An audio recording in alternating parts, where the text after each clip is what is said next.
Hi, everyone, and welcome to this week's two-part episode on gun violence on the Self-Care Sundays podcast. You may be thinking that gun violence and self-care don't exactly go hand in hand, but as we know, gun violence is an all-too-common issue in the United States. In fact, I want to dedicate this week's episode to the victims of the Stoneman Douglas shooting in Parkland, Florida, but not just to them and the two folks that I got to know particularly well, Jose Iglesias and Lexi Michael, but also to victims of gun violence everywhere, including our show's musicians who made our theme song, Four Wheel City. They use their platform to educate young people about the dangers of gun violence and to encourage them to stay in school. This week's guests are two really interesting people, Maj Toure of Black Guns Matter and Mike Martin of RAWTools. Let's get started.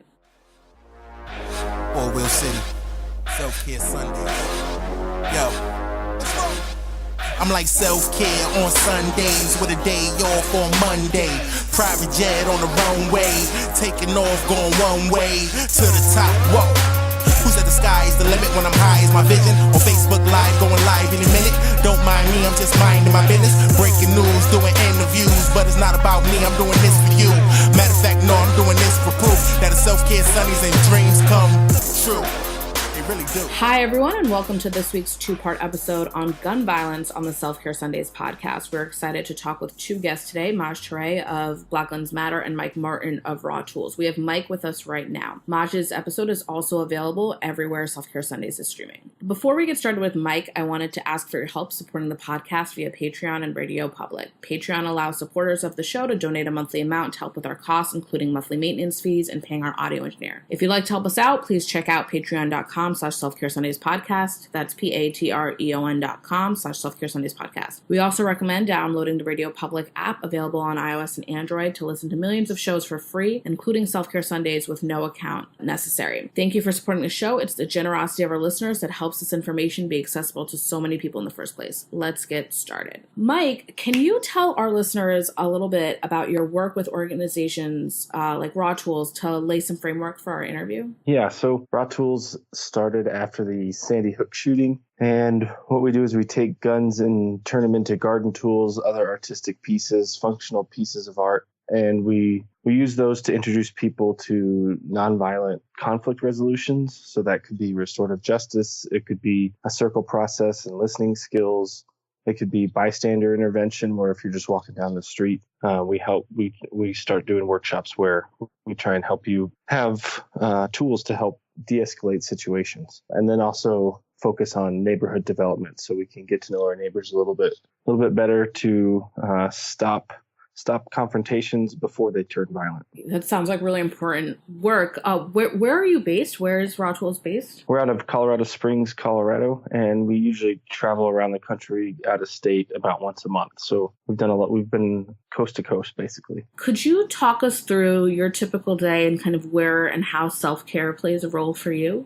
Having kids really kind of changed that whole dynamic. And I would say that I can do a lot better at self-care. I actually learned a lot about it from the victims of gun violence that I work with. That's interesting. What have you learned from them about self-care? Laurie she's on our board of directors, but she's also a gun violence survivor. She lost her sisters in the New Life church shooting. She's in our area, so I've learned a lot through her stories, how the media takes advantage of gun violence stories, and then if there's another shooting, then they kind of drop the last one. So there's not as much care.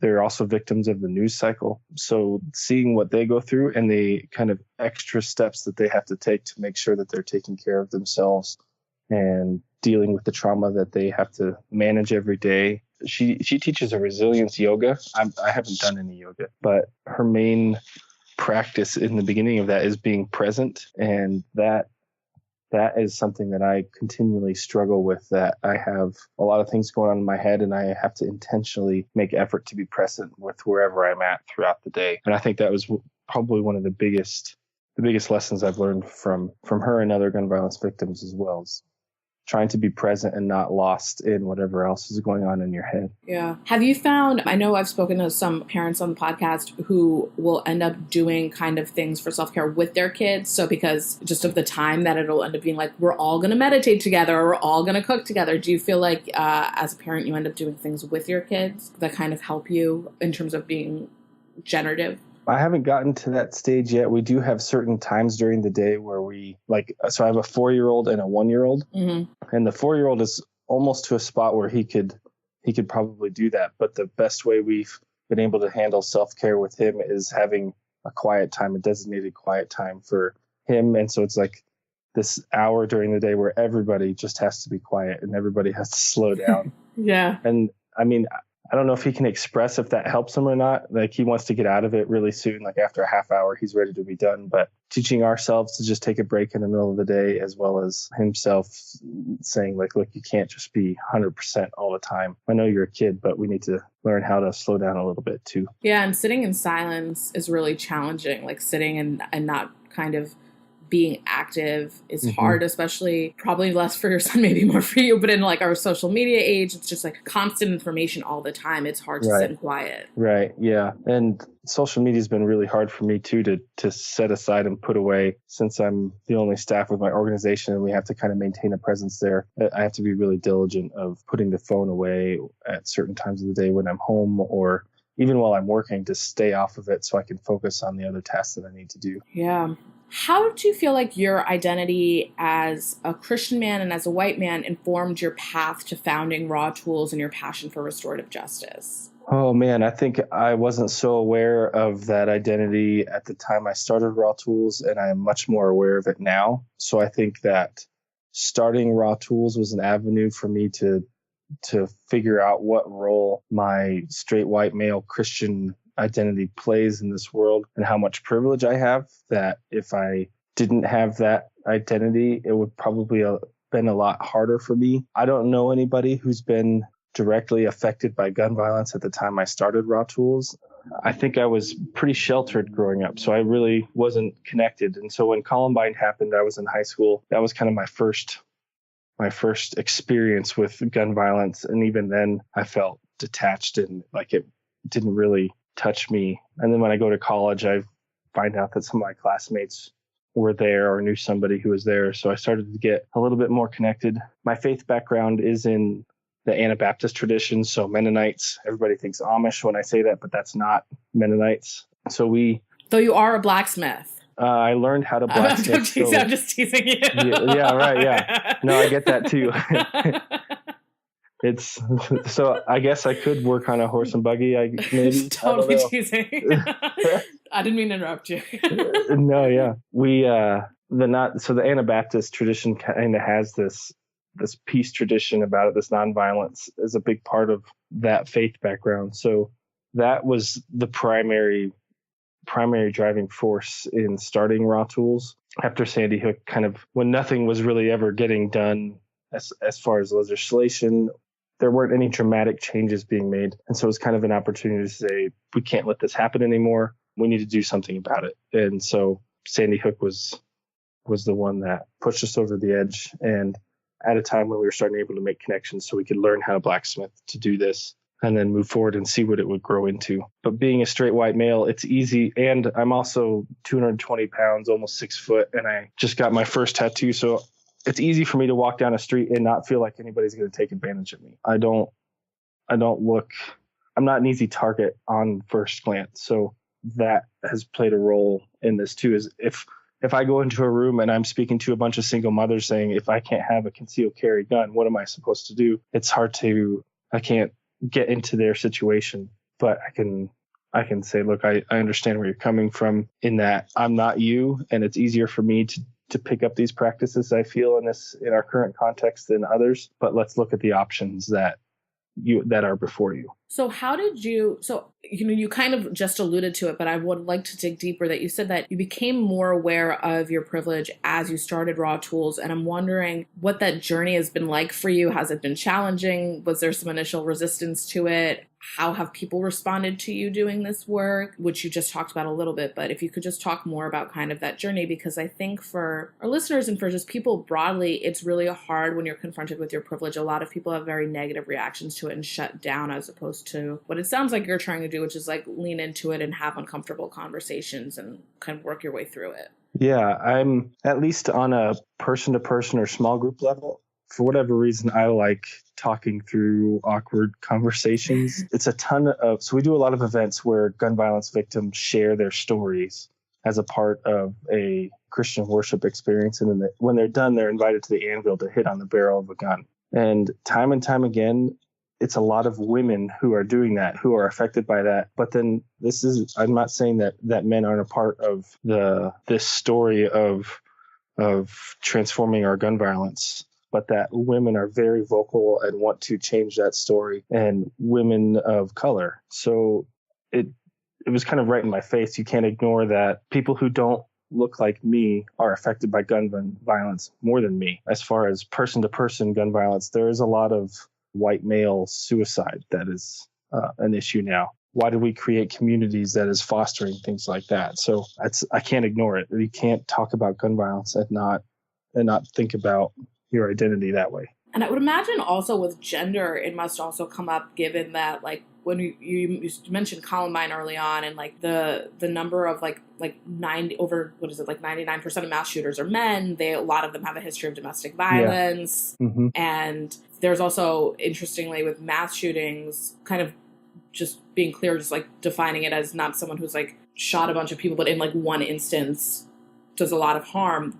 Again, you see a lot of those shooters are white. And I wonder kind of how, if you feel like there's like some sort of, as you mentioned, like men are obviously an integral part of the story because men are the ones doing most of the shooting. If it ends up being, if you feel like you're working mostly with victims, or are you also working with, people who might be perpetrators of gun violence and trying to kind of think about deconstructing some of that and masculinity around that leads to that behavior? Yeah, most of our work is with victims, although every now and then we work with offenders or families of offenders. And in that case, our only work that we've done is with a woman. She was the mother of the shooter at the Nickel Mines Amish school shooting. But as far as kind of breaking down toxic masculinity, 90% of guns are owned by men. And when a gun is introduced into a home, it's 4 or 5 times more likely to be used against a female in that home than it is against a male. And that's especially true if there's been domestic violence history in that home, or even in a family. If it's an extended family who comes to the home, women are more likely to be victims or harmed by gun violence with a gun in the home than men are, especially when it's person to person and not in the matter of suicide. So the most tangible way that we address that is with our nonviolence workshops. We were just at a church where we had a Q&A, and a man asked a question like, look, if someone does come to my house, I don't know any other options other than to run to this kind of like dominant masculine response where I have to exert myself to protect my family as well as kind of annihilate this other person who's coming in. They're expecting you to respond in a violent, maybe it is more masculine way. And when you don't do that, then it kind of snaps them out of whatever mode they were in, and then you can move forward. And I have a friend who's a very petite woman, and someone got into her house and she was in bed, and she stood up out of bed, used her best teacher voice and says, "You don't have permission to be here, get out now." And he left. And just having these, you don't expect a small petite woman to respond that way, but she did. And because of her willingness to not be walked on or anything like that, but her ability to say, treat me like an equal, you can't be here. Those kinds of things really surprise us. And I think we can learn a lot from minorities in this country as to how to deal with these situations. And the less masculine or toxic masculinity that we use, the better it's going to be. Yeah, it's kind of strange the way masculinity has become associated with violence in these contexts, which is, I don't think, necessarily inherent. You kind of spoke about fear and also just not having other tools. Is that the main reason you think people are unwilling to give up their guns? Or do you think kind of there's a lack of faith in public institutions in the way you said, I don't know another option? Do you think people don't feel like calling the police is an option that contributes to anxiety and defenselessness among people? I definitely think minority groups have a fear of calling police, because often when you add a gun to any situation, it brings out, if someone's pointing a gun at me, then I have to think of the most violent response to kind of counter and equal that. It escalates the situation. Right. Yeah. It takes it to a level that you don't want to get to, and it takes it there pretty fast. So learning the tools. I just read a story the other day of a church that's going to help resource their community and encourage them not to call the police because so many within their congregation have been victims of police violence in their neighborhood. Maybe they don't go to the church, but they are right around the corner. And so they're going to be kind of hyper vigilant and hyper attentive to what's going on in their neighborhood to help de-escalate situations. But also if someone has a problem, maybe they call that church, or they have people set up that they can call to help, because sometimes you just need a third person there to help mediate a conflict. Yeah, so it sounds like there's a big part of this that's about community. Yeah, absolutely. That's so much a part of that. We get a lot of our primary motivation is from the Old Testament, where it says beating swords into plowshares. And at the end of one of those scriptures, it talks about sitting under a vine and a fig tree in fear of no other. And so that alludes to the vine and fig tree, kind of alludes to this atmosphere of peace, but also a lack of exploitation. So we're no longer exploiting each other for each other's resources. I can knock on the door and ask for a cup of sugar. I don't have to break and enter and steal $20 so I can go to the grocery store. So yeah. we're comfortable with asking for help. I think that's a big deal, is that it's hard to ask for help from each other because you have to admit what you don't have or admit what you need. And many of us, I think, don't realize that we all need a lot of the same things. Yeah, the vine and the fig tree scriptures actually was one of George Washington's favorite pieces of scripture. It's quoted in the musical Hamilton as like this really key part of the founding of our nation. It's like this historical reference that the idea of creating, a democracy, a constitutional democracy where people can take care of each other. It's so interesting that it's part of our founding, and we've seemed to veer pretty far from it. Yeah.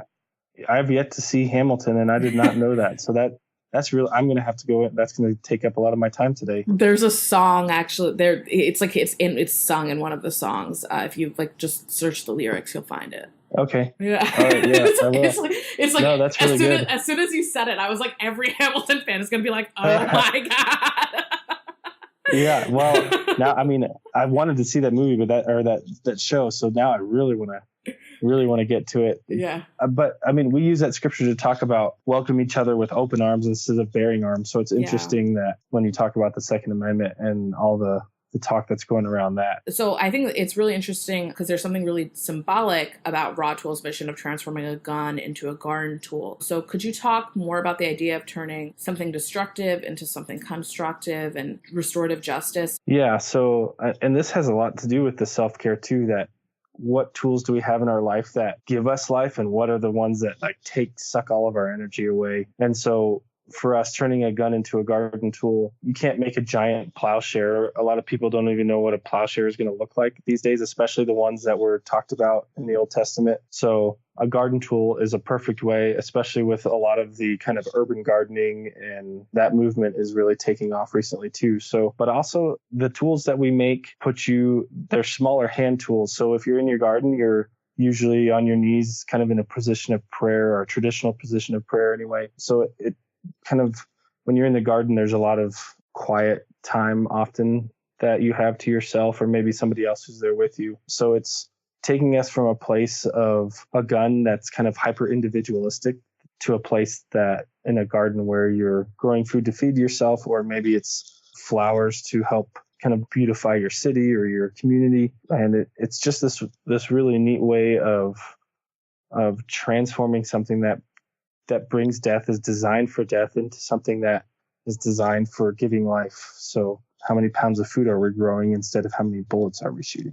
6 years ago, before RAWTools started, I would say I approach conflict, or even just a new connection to somebody at a networking meeting or a party or whatever it is, that I am much more open to hearing what they believe and why they believe it than I was before, where if I just heard what they believe, I don't want to hear why you believe it. I just disagree. And so being able to listen to each other, I feel like be in a posture of less judgment and more accountability, that we all judge each other, but when we're in these positions of disagreement, we have to if we disagree with each other, then we can at least hold each other accountable to what we believe. So if nobody likes gun violence, but we have different ways of approaching that issue, then I'm still going to hold you accountable to reducing gun violence. So if you really think more guns are, good guy with guns is the way to solve gun violence, then I'm going to hold you to that and see if that really works. Or if, since we're the nation with the most guns, then why is it so violent? If so many good guys do have guns, it's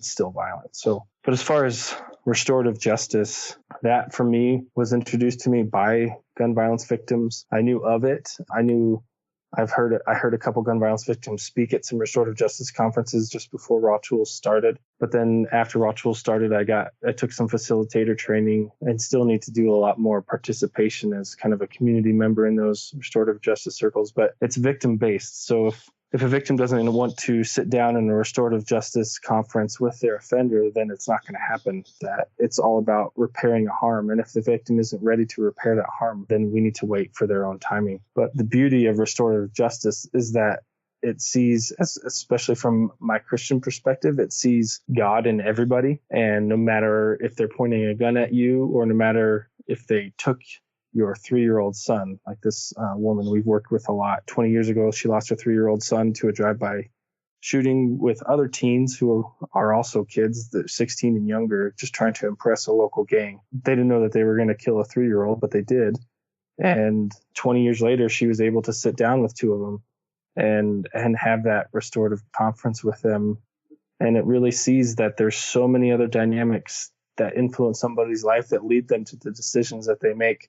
And we really need to be listening to those stories so that we can see the humanity in everyone and how we're connected to systems that set up oppressive structures. Do you feel like in those conferences, like the way you just discussed and thinking through and kind of understanding people's truths and their realities and the structures around them, do you think in your experience does healing happen that way? I think people kind of think that in an ideal world healing would happen that way, but I'm not sure that people have had the experience of knowing whether it's effective. And I think you've seen whether it has helped or not. Yeah. So the people that I've talked to, it doesn't always work. Not everybody who starts the restorative process finishes, whether that's victim or offender. If the victim's ready, then they reach out to an offender. And if the offender's open to it, then they have to demonstrate a willingness to repair the harm. They have to demonstrate that they made a mistake. And then they have to demonstrate kind of that they're in a place that they can handle such a conference. And then they both go through individual counseling and prep that could take months before they ever meet each other to actually have it. So there's a lot to the process. It's not like you just,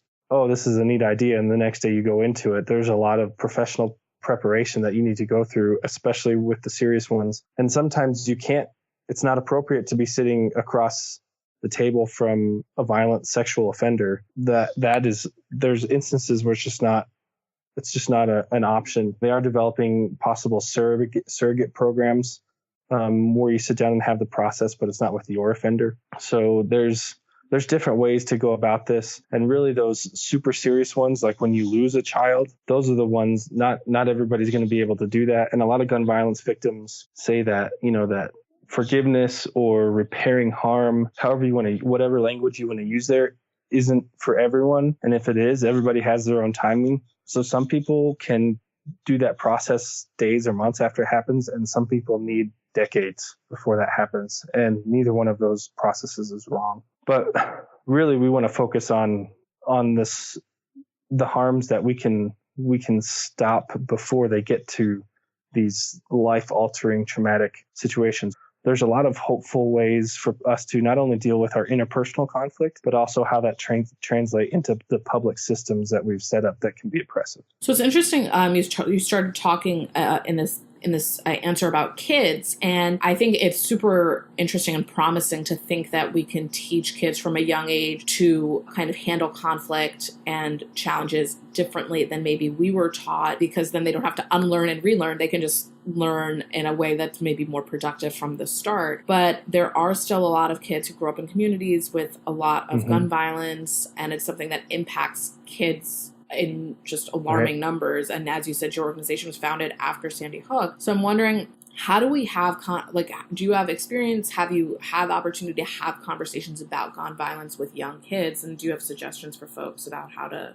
do that? I haven't had any. Most of my conversations are with people who experienced gun violence years ago as a kid. So when I say kid, I'm thinking high school or younger. And hearing those, like Laurie Works was 16, I believe, when she lost her sisters. And one of the thoughts that went through her head was that as bullets are still being fired, is that she's going to need counseling for this. And after the Aurora shooting in Denver, or after Columbine, and then kind of again, after the Aurora shooting in Denver, there's an organization called the Rebels Project, which is set up for gun violence victims and run by gun violence victims. So they're support groups for people who have experienced violence, and it's of all ages. But with this prevalence of gun violence, there are community and support groups for gun violence survivors that those of us who haven't experienced gun violence at an interpersonal level wouldn't really understand. No one wants to be a part of it, but if you are, you're glad you are, because of the support that they can offer each other. Because I can't fully express my understanding for what somebody's gone through as traumatic as gun violence, like someone who's been through gun violence. So connecting kids to those resources when they've experienced so much trauma in their neighborhood and they're only 10 years old, but also teaching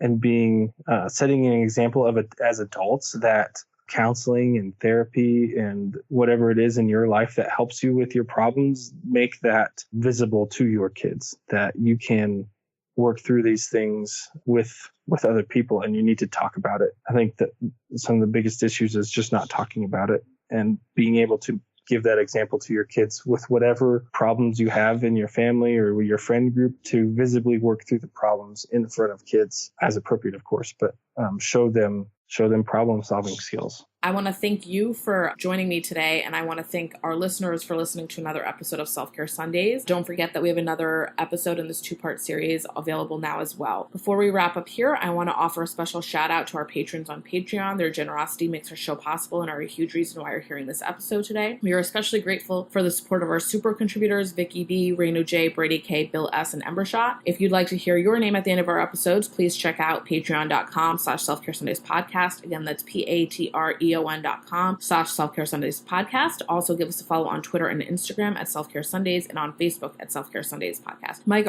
is there any place where our listeners can learn more about RAWTools? Yeah, you can visit us at rawtools.org. We're on Facebook, Twitter, and Instagram. And then I also have a book coming out in March called Beating Guns, Hope for People Who Are Weary of Violence, that I co-wrote with the co-author Shane Claiborne. Awesome. I'd like to thank the person who made our show art, Leah Horowitz, and the amazing artists who make our show music for Real City. On behalf of our producer, Jess Thalwar, our communications interns, Kennedy Freeman and Sophie Gomez, our audio engineer, Kato Zane, and myself, thank you for listening. We will see you next week.